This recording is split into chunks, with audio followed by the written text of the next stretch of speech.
Good evening, I'm Mi Jung Lee. Welcome to a special online edition of CTV News at 6. We begin with a major reward being offered to solve a troubling crime spree. The city of Surrey and police are offering $250,000 to find who's behind extortion violence, terrifying the business community. CTV's Yasmin Gandam joins us live from Surrey at one of the businesses targeted. And Yasmin, a lot of people are worried. So is this reward enough to convince someone to come forward with information? You're absolutely right, Mi Jung. There's a lot of worry, a lot of anxiety in the community, and that is definitely the question on residents as well as business owners' minds today. Specifically, this business owner of the car wash behind me in Surrey here, he has faced multiple threats as well as his business being shot at, and the extortionist even showing up at his doorstep. Take a look. This home security video shows two men with their faces uncovered showing up at business owner Lovedeep Singh's family home. It's very tough time for my family, even especially when I just went back to my home from the work. Every time my wife just started crying. Now, a month later, the calls continue, with the extortionist threatening his family, including his 5-year-old child. They know everything, when my kids going outside, when they come back from the school, they have every information on the call. There have been 44 extortion files in Surrey this year. 27 involve shootings. Now the city is stepping up with a $250,000 reward. For those who have committed these crimes, know this: you will be caught, you will be prosecuted, and you will be held accountable. The Surrey Police Service said victims have been hesitant to come forward for fear of retaliation. What we ask them to do is, number one, do not pay. Number two, preserve the evidence. No business community or community should really have to worry about anything like this. And so we need all of the support that we can get, and I really hope we can count on them. This Conservative MLA is calling on Premier David Eby to reform BC's charge approval system. More Crown Counsel.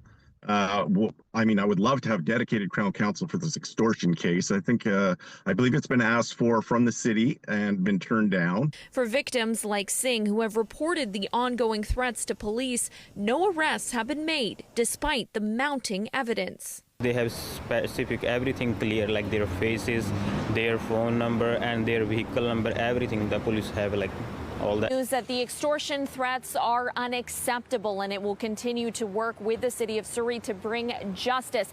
Now, the Solicitor General tells me that she will be in Surrey later this week and will have more details to share. Until then, time will tell whether or not there will be a difference made here for many residents in Surrey. Mi Jung? Yasmin Gandam reporting live tonight from Surrey.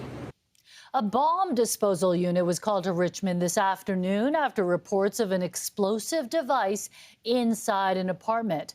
Police surrounded a building in the 5100 block of Brighouse Way after receiving the call around 12:15 and asked the public to avoid the area. Richmond RCMP have not provided further details but confirmed they got help from the BC RCMP Explosives Disposal Unit. The BC Conservative Party leadership process has been ongoing for months and is supposed to be complete 1 week from today. But the process itself now seems to be very much a source of controversy. It all centers around a fishy list of new party members. CTV's Craig Krause is on this story. And Craig, what have we learned about this? Well, Mi Jung, sources are telling us that around 2,100 new BC Conservative members suddenly signed up to vote in the leadership review of John Rusted in Kelowna. However, the emails and phone numbers associated with the names appear to be strange. So we're going to look at it right here. This is the list that we've been provided. Many of the phone numbers in Kelowna are the same number for every digit, and the emails are a first and last name followed by @getcloudmail.co. One source says that 2 of the people named are no longer alive and that the memberships were paid for by 3 credit cards. This alleged scandal sparked fireworks at a caucus meeting on Friday. Sources say Rusted was asked to leave the meeting as caucus discussed his leadership. The source says during that same meeting, Rusted advised that the list of new members has been deleted. A member of the caucus reacting to this today. Is there some troubling reports starting to emerge? Yes, there are. I haven't seen any documents or anything of that nature that are being referenced out there right now. But certainly I have some concerns in terms of, making sure that we are, as a BC Conservative caucus and as a BC Conservative caucus, always functioning at the highest level of integrity and always making sure that the public has their faith in us. The drama continues. CTV News has obtained a screenshot of an email from Rested to caucus after the meeting apologizing for spreading a rumor and embarrassing an individual for having a relationship with someone in the Conservative office. So the leadership vote is taking place on Thursday. We've also learned it's been moved to a bigger venue to accommodate an influx of new legitimate members. Mijang? Yeah, some interesting things going on there. Okay, thank you, Craig. Well, BC's financial picture is worse than forecast. The provincial government will see a record high deficit of $11.6 billion. And the next couple of years, the numbers are even more grim. So with the NDP tightening its belt, what impact will that have on the public? CTV's Rob Buffum reports. Drive down government. The red ink keeps spilling in BC. The finance minister unveiling the first quarter fiscal update that comes with a record $11.6 billion deficit, higher than previously forecast and expected to climb by another $1 billion the following year. Our financial bottom line isn't immune to the impacts of uncertainty being felt in the global economy. The ballooning deficit reflects declines in the housing market, generating lower revenue from property transfer taxes. It's also fueled by a loss of consumer carbon tax revenue, worth more than $2 billion. But the actual forecast deficit would be more like $14 billion if not for accounting practices. It doesn't stand up to the sniff test. The province includes all $2.7 billion in money from a federal tobacco settlement as revenue this year, although only a portion of it's being received this year. Most of the money will be paid out over 18 years, something the finance minister said was standard accounting practice. It's not realistic to think that a government of this size could possibly do cash accounting. That's just not the way governments function. The opposition notes, unlike BC, Alberta didn't include all of its multi-year settlement funds in a lump sum for its first fiscal update last week. It'll be interesting to hear what the Auditor General might have to say about how this has been booked. BC's debt is also expected to climb from $155 billion this year up to a whopping $212 billion by 2027-28. As promised, the finance minister says the province has found $300 million in cost savings measures, but didn't itemize them. The bleak financial picture right as thousands of government workers continue picketing for higher wages. This doesn't change our bargaining stance at all. We've said from the beginning that civil servants didn't create this deficit, nor should be balanced on the backs of civil servants. BCGEU says it will increase its strike action Tuesday. The finance minister says her government has set aside some money for wage increases, but not how much. And there are several other unions, including nurses and teachers, in line for raises. Rob Buffum joins us live from Victoria. And Rob, what did the finance minister say about plans to balance the budget? Well, Mijang, we heard today the projected deficit for next year is going to go up to $12.6 billion. The following year, it will decline modestly to a projected $12.2. Both would have been record deficits prior to this year. When I asked the finance minister when, if at all, she plans to balance the budget, there was no timeline given. Mijang. Thank you, Rob. Following a joint decision by provincial ministers, a BC Environmental Assessment Certificate has been issued for a major LNG project in northwest BC. The Sealisum's LNG project is a proposed floating liquid natural gas structure at Pierce Island right by the Alaska border. Nearly 24 conditions have been imposed that the project must follow throughout its lifespan. Key requirements include a greenhouse gas emissions plan that must meet BC net zero policy and plans to manage impacts to wildlife and wildlife habitats. After months of delays, a code of conduct hearing has resumed for 3 Port Coquitlam RCMP officers. They're accused of making sexist and racist comments in private group chats. As CTV's Dimitri Maragos reports, an officer targeted in the chat took the stand today. It all happening here in Richmond. Several witnesses taking the stand today, some mentioned in the group chat, some part of that group chat that led to these hearings. Constables Ian Sullivan, Philip Dick, and Mursad Mesbah all facing allegations of discreditable conduct and workplace harassment over comments made in group chats on their personal phones and police messaging platforms. The first witness, a female colleague of Constable Sullivan's, testified that derogatory comments were made about her weight in one of the chats. The witness, whose name is protected under a publication ban, claims she was, quote, extremely sensitive about her weight gain as she was undergoing medical treatment. She added Sullivan was deceitful during his testimony when he said he apologized to her for the comments. The witness says she had no personal relationship outside of work with Constable Sullivan, aside from exchanging messages over social media. She added Sullivan did ask her to be a character witness during the investigation. She says that put her in an uncomfortable position, and she initially agreed. However, she says that was prior to her knowledge of any comments about her weight appearing in the group chat. The witness did not write a character statement about Sullivan, and once she was made aware of the comments, she said she then promptly unfollowed and removed Sullivan as a follower. She says she felt, quote, completely played by Sullivan. All three constables deny the allegations against them. We'll continue to keep you updated as this situation unfolds. Dimitri Marigo, CTV News, Richmond. A man has been arrested in connection with a stabbing that took place inside North Vancouver's Capilano Mall over the weekend. Officers were called to the mall on Marine Drive at around 9:45 yesterday morning after reports two men were fighting inside. Police arrived to find a victim with stab wounds who was taken to hospital with serious but non-life-threatening injuries. A suspect was arrested at the scene. Today, police confirmed North Vancouver resident Howard Howe has been charged with assault with a weapon and uttering threats. And a third victim from a triple stabbing in East Vancouver earlier this month has died.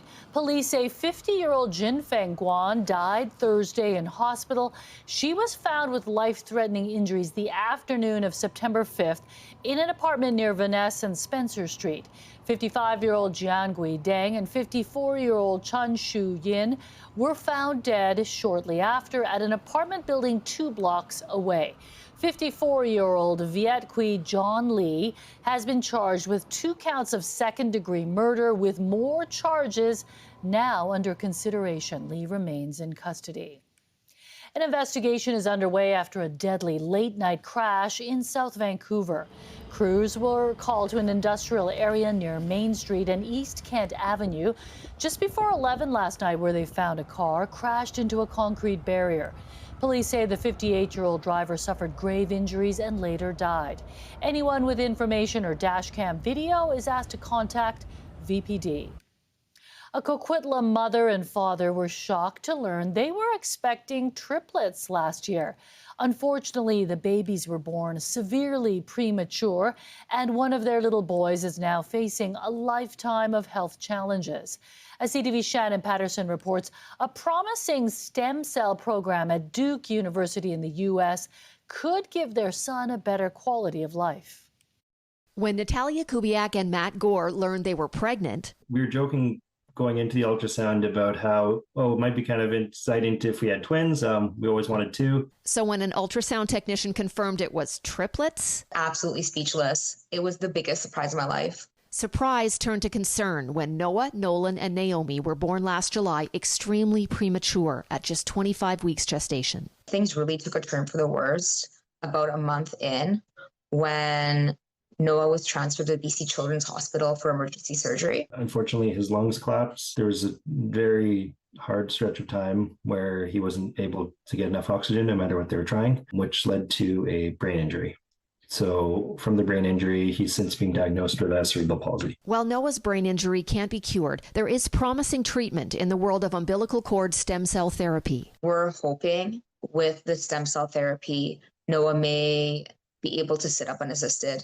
Maybe he will get better use of his legs. Doctors at the Children's Hospital, they said that there's a chance that this treatment might be available in Canada, but not for quite a few years. So one of our options was, well, we can just wait till it's offered here. But we also know that everything that we've been reading, everything all the doctors have been telling us is that early intervention is key. So the couple reached out to Duke University in North Carolina, where doctors are already beyond the clinical trial stage of a stem cell treatment for children with brain injuries. We have an opportunity to go down to Duke University and, as part of their expanded access program, be able to have NOAA give him the treatment that they were using in their clinical trial. The treatment cost $25,000 per round. The couple launched an online fundraiser to help cover the cost of NOAA's first visit to Duke over the Thanksgiving long weekend. We are so touched by the amount of people who have shared our story, by the amount of people who have donated. The triplets are now 15 months old, and Nolan and Naomi are hitting their milestones. As for Noah, the little boy with the captivating smile, more than anything, I just don't want him to be left behind. Shannon Patterson, CTV News. Hundreds of people joined together at the Kelowna Event Center Saturday to celebrate the memory of Bailey McCord, the mother of two, who was killed earlier this year. The death of the 32-year-old shook the community after she was beaten to death with a hammer in a Kelowna parking lot. Her estranged husband, James Plover, has since been charged with second-degree murder. Members of McCord's family were in attendance at the memorial. Her aunt said the family is dealing with unimaginable grief, but they are determined to ensure her death makes a difference. Bailey was killed. She was bludgeoned to death in a very public way. And how do you cope with that? We're not built to have the coping strategies to deal with that, so we're leaning on one another, and we're leaning on our community supports, and we're so grateful for them. Since McCord's death, the family has been pushing for Bailey's Law to reform the bail system and prevent future deaths from intimate partner violence. Ahead of the National Day of Truth and Reconciliation at the end of the month, the Orange Shirt Society made a major announcement for students graduating next spring. On Monday, April 13, 2026, at BC Place, we will host a graduation ceremony that will bring students, Indigenous and non-Indigenous, from all across BC regions to celebrate and mark this historic stepping stone. This ceremony will be held to mark the milestone of the graduation of the students who began kindergarten during the first Orange Shirt Day in 2013. The event will feature live performances from Indigenous artists across Canada, as well as an Indigenous career fair. Artificial intelligence is starting to play a role in Surrey schools, from helping teachers track progress to giving students new ways to learn. Today, we take you inside one classroom where AI is being put to the test during a creative writing lesson. CTV's Kevin Chirac reports. Students scan this QR code to enter their creative writing lesson. And if you need some ideas, you just ask it for ideas. Each student gets access to Sidekick, an AI tool that gives feedback and suggestions, having a conversation with the students, all monitored by their teacher. It's helpful. It gives a lot of answers. It helps me brainstorm really good ideas, and personally I like it. I can manage the activity that students are having. And the AI also sends teachers updates on student progress. It basically gives me a little glimpse according to how on task the student is. Teachers across the Surrey School District, from elementary to high school, now have AI programs at their disposal. Some are embracing the new technology, while others are proceeding with more caution. I like to think of it as this unpaid intern who's come in. I don't know much about him, but he's hardworking. And I'm not going to give him too much responsibility, but I'm going to give him where I can the grunt work. The district has spent the past year hosting town halls, creating videos and websites to raise awareness on AI in schools, saying they're still in the exploring phase. It takes me back to when computers were brought in the late 1980s, and that big step, and the fact that schools were then teaching how kids could use computers and what computers would be like. That's where we're at today with AI. Last year, Andrew Gertson had his class create a fake news project using AI to generate the images. For some students, it was a bit of a grin when they realized the potential. But But it was also very illuminating for them because they could realize, oh, it's very easy to put something out there on the internet that's not real. Teachers have full autonomy on how and when to use it, but the district believes AI is here to stay. If we're really going to prepare our kids for the society that they're entering into and currently living in, we need to bring this in now. Kevin Chirac, CTV News, Surrey. Canadians did very well at the Primetime Emmy Awards, especially Vancouver's Seth Rogen and Evan Goldberg. In fact, Rogen never won before, and now his show, The Studio, has made history. CTV's Sinjin Alexander with the details. Up for 4 awards Sunday night, backed by momentum and excellent reviews, the odds of a win were good. And now the Emmy for lead actor in a comedy series goes to Seth Rogen, The Studio. I've never won anything in my life. When I was a kid, I bought a used bowling trophy at an estate sale. And my parents were like, yeah, that's a good idea. You should probably buy that. Then it seemed the 43-year-old from Vancouver not only snapped that losing streak, but couldn't lose. Seth Rogen!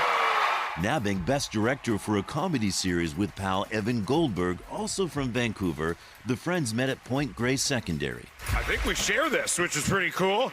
I call the top. Exactly, thanks. You know which movies get made and which ones don't? That's huge. All this recognition for the series The Studio, a satirical cringe comedy about making movies. Greta, yo, I actually meant to talk to you about awards season. Just make sure to keep your winter clear. We have Okay, Matt. Now, Rogen has been in many films, usually playing the funny man. We know you're not 25, man. He's liked by A-listers and never forgot where he came from. He often mentions and is spotted in Vancouver. The team from The Studio. Next win for comedy writing. Then, if there was any doubt, the big prize. And the Emmy goes to The Studio. The series has now won more Emmys than any other comedy. I'm legitimately embarrassed by how happy this makes me. In a single season. Sinjin Alexander, CTV News, Vancouver. Hi, Carrie here. You notice we have a new look in the morning on CTV, but it's the same great show. It includes a new name, an enhanced screen, bringing you updates on weather and news headlines. We invite you to join us on your morning, Vancouver. And our longtime morning weather host here on CTV Vancouver is sharing an update about his health situation. Mark Dreesen is recovering from a head injury that happened in the spring. With today's launch of Your Morning Vancouver, Mark has a video message to let everyone know he's working hard on his recovery and looking forward to getting back on the air. Hey, how are you doing? Thought I'd check in with everyone. I miss you. I miss my family at CTV, and I will be back soon. But some of you may know I sustained a very serious head injury at the end of March earlier this year. I spent a couple of months in hospital. I had bleeding on both sides of my brain. I had a small skull fracture and also a fractured nose. When I was released from hospital in early June, I went home, did some intensive outpatient rehab therapy, and I'm feeling better and better every day. I'm still a ways away, but I miss you guys like crazy, but I will be back on CTV and part of Your Morning Vancouver real soon. And Anne, we miss Mark too, and of course we wish him all the best in his recovery. You saw him recently. Yes, and he looks good. He's doing his physio. He is anxious to get back, and I'm pretty sure we'll see him on the small screen soon enough. All right, let's take a look at our forecast. What a difference a day makes. Yesterday we were just shy of 10 millimeters of rain. We do have a ridge of high pressure that doesn't want to play. If I can get some help, but we'll see what happens. If it doesn't work, it's okay. We have a ridge of high pressure that will bring us a lot of sunshine, and it'll strengthen, and that is going to bring us some hot conditions as well as we head into tomorrow. Things are going to heat up. We will see temperatures in the 30s for inland, and near the water will reach 25 degrees, and then we will start to see a cool down, but things will still be nice and bright as we head into the next few days, Mijung. We'll see temperatures in the low 20s, and we say hello to fall on Monday next week at 11:19 in the morning. CTV weather brought to you by Expedia Cruises for air, land, and sea vacations. It was a beautiful day today. We're going to have more of that great weather tomorrow, this week. summer is still here, but yeah, temperatures between 25 and 30 degrees. That's very warm. Okay, we'll enjoy this last bit of summer then. All right, thanks, Anne. Well, back to regular programming tomorrow night. The Park Board is debating how to reduce cars in Stanley Park tonight. So we'll have all your latest news tonight at 11:30 with Kevin Chirac. Thanks for joining us.